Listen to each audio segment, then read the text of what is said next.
Hi, it's Fabs and welcome back to A Fab Kitchen. Today we are starting a new series and we will be taking a look at the cookbook Mastering the Art of French Cooking. And often everyone refers to this book as Julia Child's book, but in actual fact it was also written by Louisette Bertholle and Simone Beck. So the recipe that we'll be doing today is vegetarian, so you vegetarians keep on watching, yeah? And it is a very famous and popular French/Swiss dish. I know there's loads of controversy, where did it come from? But we are doing fondue, and in the book it's called Fondue au Gruyère.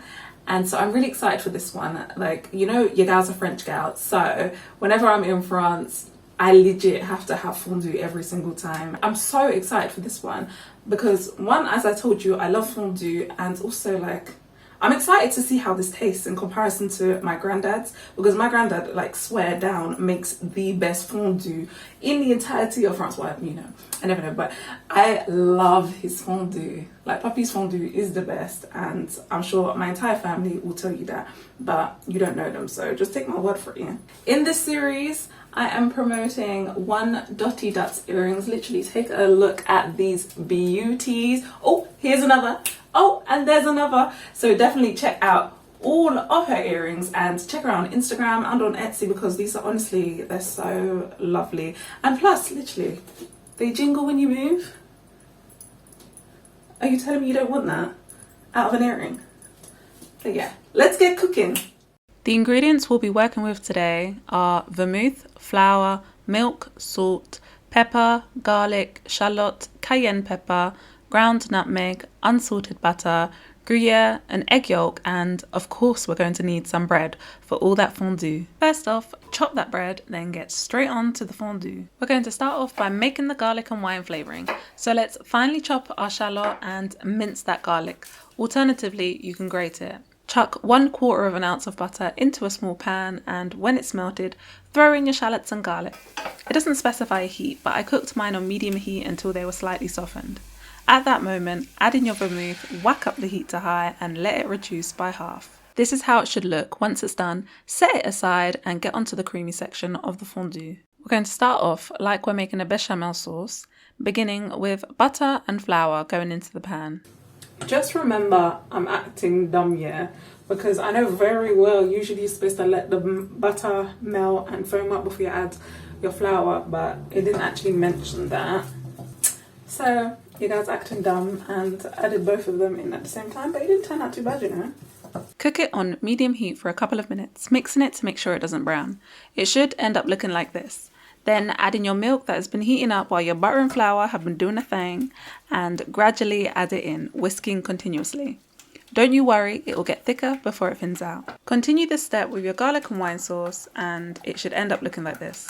At this point, we're going to season it with a little bit of salt, pepper, cayenne and nutmeg. Go sparingly with the nutmeg as it is quite a strong flavour. Now mix all the seasoning in and slide that pan back onto the heat.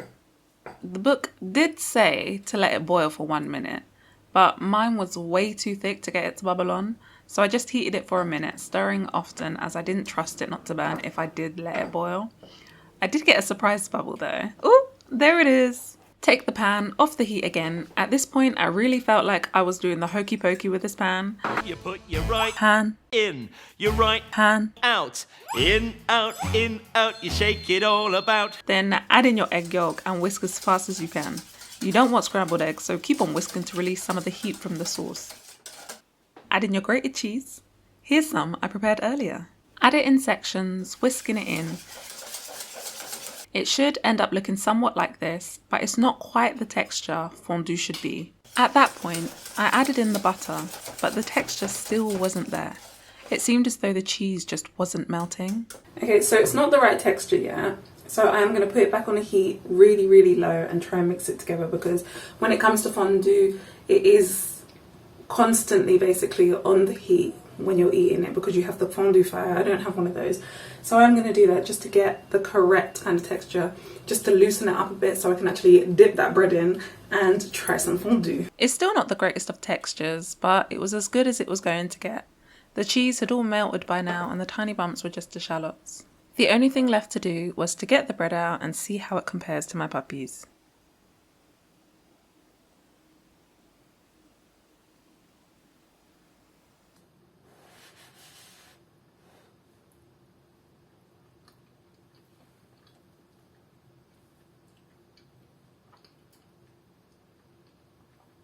Oh, hell no! That's not fondue, not to me. It's a lot sweeter than I expected. I don't know. I think maybe if I try some more, like if I eat more, maybe it would be nicer. But honestly, like, this isn't fondue. It's super sweet, and I think that's coming from the shallots and the vermouth. Personally, I'm not too keen on it. I kind of wish I just used like white wine but I mean, I was trying to follow the recipe, but this will not do. Flavor is just, it's not right. Why is it so sweet? Why? I mean, I guess I haven't tried fondue from different like regions of France. I mean, if you want to try it, go ahead and try this recipe, but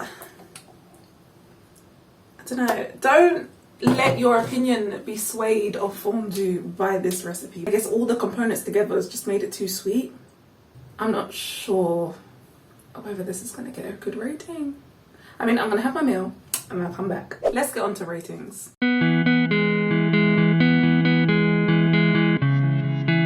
For taste, honestly, I did not like this. Like, I physically could not stomach this. It really made me feel quite ill, and that is solely because it was like ridiculously rich and ridiculously sweet. And bearing in mind, I've tried fondue so many times in my life. This is not it. This is not right. I literally had fondue last week and in comparison, like, this is something you'd find underneath your shoe. Like, no offense, Julia Child, look, I love you, but this was not banging at all. So it's getting a 2-star. I would not eat it again. Now, ease of sauce, like, everything was easy to sauce, so I am going to give it a 5-star. And the same goes for difficulty. It was ridiculously easy to make. Like, I mean, you need some arm strength for when you're beating that egg in, but apart from that, the rest was easy, so that deserves a 5-star as well. Technically, the overall rating for this recipe should be a 4-star, but I could not justify giving this recipe a 4-star. Like, maybe because I've tried French food in the past, I'm being a bit harsher, but like, no, this is not it. Like, this is so disgusting, so I cannot give it a 4-star. So this recipe is going to get a 3-star. This is the first time I'm actually deducting a point at the final rating. So 3-star, no, this is nasty, dirty. No, better try it. I mean, try it at your own risk. I know that it's definitely that vermouth and those shallots that made it a bit too sweet. And then I think just adding one type of cheese, which is the Gruyere, is just a bit, it was too rich. I won't be trying this again. Tear out that page. I am drinking this wine for a reason, and that is because when you do eat fondue, because it, like, cheese solidifies when it gets cold, you do not want it to solidify in your stomach. Like, oh my gosh, I know this is a cooking channel, but you know, I'm giving you too much information, because like when I was younger, I would be like, oh yeah, I'll drink Coke with it. My parents were like, don't do that. Don't do that. And I did it, and I was constipated for like 3 days. So to avoid this situation, in my region, or maybe it's just in my family, we tend to just do a shot of kirsch after, or we drink wine throughout. So Julia Child has advised to have a muscadet. So this is what I've got, and it's really nice. So I would advise going for this, but just make sure that you drink some wine. I even had to drink like a tiny bit of wine growing up as well when I was younger. So it's just like, the culture in France is different. We're not drinking it to get drunk. It is just for digestion when it comes to eating fondue. So do that to aid your digestion, and you shouldn't have a problem. Time for price and advice. This dish cost £3.56 overall, which is much cheaper than I thought it would be. I would say this dish serves 4 people comfortably, coming in at around 89p per serving. This isn't including bread, but the bread won't cost much more. In terms of advice, I would advise that if you try this fondue recipe, try it without the shallots, garlic and vermouth, and substitute some of the Gruyere for Emmental.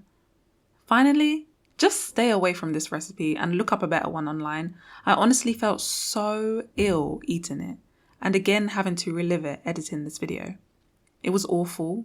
Let's just hope next week's recipe is much nicer. Thank you so much for watching. Don't forget to like, subscribe and hit that notification bell so you don't miss any of my videos. Remember to check out One Dotty Duck on Instagram and on her Etsy store, because her earrings are fire. But for now, Peace. Famous, and there is a flag. Where are you?